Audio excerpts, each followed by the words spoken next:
Beer brewers are coming together to honor someone they say helped bring craft beer to the upstate. Tom Davis is one of the founders of Thomas Creek Brewery in Greenville and was recently diagnosed with stage 4 ampullary cancer. Carlos Flores spoke with former students and Tom's family members about how his legacy will go on. Nigel Carroll, Thomas Creek Brewery has been around since the 90s and has mentored dozens of brewers across South Carolina. And now with Tom Davis in hospice care, friends and former students decided to come together and share some stories over a pint. Tom Davis and his father Bill got into the beer business in 1994 and opened Thomas Creek Brewery in 1998. And that's where Tom's legacy began. Oh, there's a baker's dozen out there just here in the upstate that have come through here, been firsthand right underneath Tom, and worked here for several years and gone on to start their own breweries or work for somebody else in the industry. Opening his doors to anyone who wanted to learn the art of beer. I'm tired of being in IT, tired of being in a cubicle. Can I just come chase a dream and work at a brewery?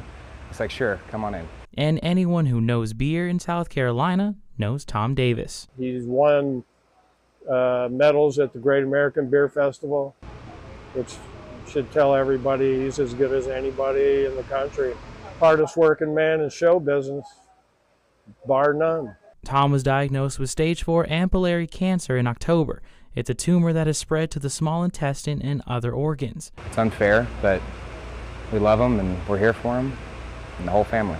Now those who know or learned from him are pouring one out as they work to keep his legacy alive. Thomas Creek has been like a beacon, almost like a lighthouse for a lot of breweries and a lot of craft beer drinkers in South Carolina. He has kind of molded the Greenville craft beer community. He has created a legacy, and I'm proud of what he's done. And it hurts that he can't keep it going. Now the brewers I spoke with say they're putting together a charity to brew Thomas Creek's Red Ale. Now any brewery in South Carolina can participate, and this is the coolest part, is the name. They're calling the beer Legacy. But for now, live in Greenville, Carlos Flores, WYFF News 4.